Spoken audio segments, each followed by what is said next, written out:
کوئی مرد زندہ رہے گا،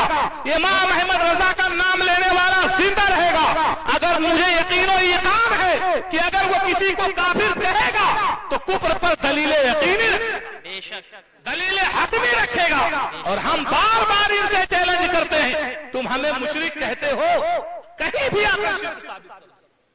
ہم تمہاری غلامی کرنے کے لیے تیار ہیں۔ بار بار ہم نے کہا ہم شرک نہیں کر سکتے، کیونکہ ہمیں بھی معلوم ہے ان الشرک لظلم عظیم، شرک بہت بڑا ظلم ہے۔ اللہ تبارک و تعالیٰ نے ہمیں پیدا کیا ہے، خدا بند قدوس نے ہمیں وجود بخشا ہے، خالق یگانہ ہمارے رزق کا انتظام کرتا ہے، سارے معاملات ہمیں رب سے مل رہے ہیں، تو ہم عبادت کسی اور کی نہیں کریں۔ جی بے شک بے شک، کیونکہ غیر اللہ کی عبادت یہ ظلم ہے، ظلم کہتے ہیں۔ علماء کی طرف راغب ہو گئے تو ظلم کا معنی یہ ہے وضع الشیء فی غیر محلہ، شے کو اس کے محل غیر محل میں رکھ دینا۔ مثال کے طور پر اگر کوئی آدمی نوکری کر رہا ہے، تنخواہ اس کو نہ دی جائے، تنخواہ دوسرے کو دی جائے تو یہ ظلم ہے، کیونکہ جو نوکری کر رہا ہے وہ اس بات کا اہل ہے کہ تنخواہ اسی کو دی جائے۔ اسی طرح مزدوری کرے کوئی اور اجرت کسی کو دی جائے یہ ظلم ہے، لیکن اگر مزدوری کرنے والے کو اجرت دی جائے اور نوکری کرنے والے کو تنخواہ دی جائے تو یہ ظلم نہیں، یہ عدل ہے۔ بتانا مقصود یہ ہے سب کچھ رب نے کیا ہے، اب جو غیر اللہ کی عبادت کریں گے وہ ظلم کرنے والے اور شرک جیسا کبیرہ گناہ کرنے والے ہیں، جس کے بارے میں رب کا اعلان عام ہے کہ اللہ تعالیٰ ساری خطاؤں کو معاف کر دے گا لیکن شرک کو معاف نہیں کرے گا۔ بے شک بے شک، ان اللہ یغفر الذنوب جمیعا، اللہ تبارک و تعالیٰ ساری گناہوں کو معاف فرما دے گا۔ تو اب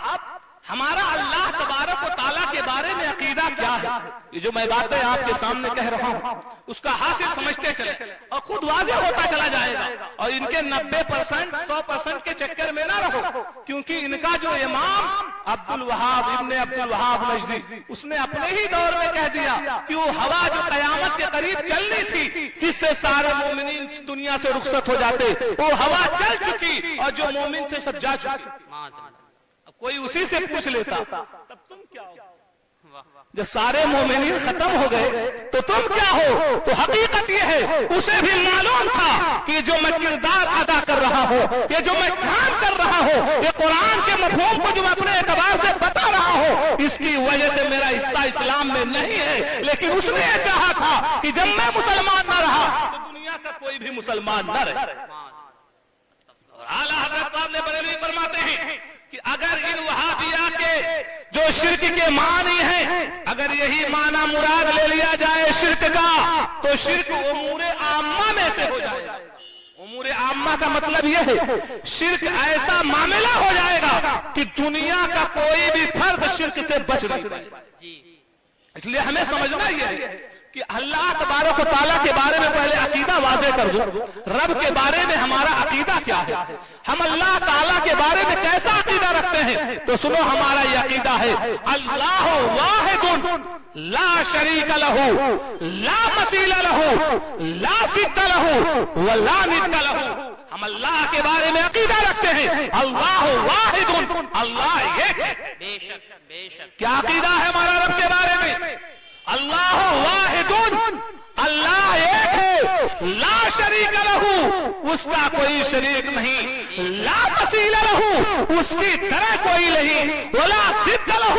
اس کا کوئی مقابل نہیں، ولا ضد لہ، اور اس کا کوئی ہم پلہ نہیں۔ یہ ہمارا رب کے بارے میں عقیدہ ہے۔ جب ہم نے یہ عقیدہ رکھ لیا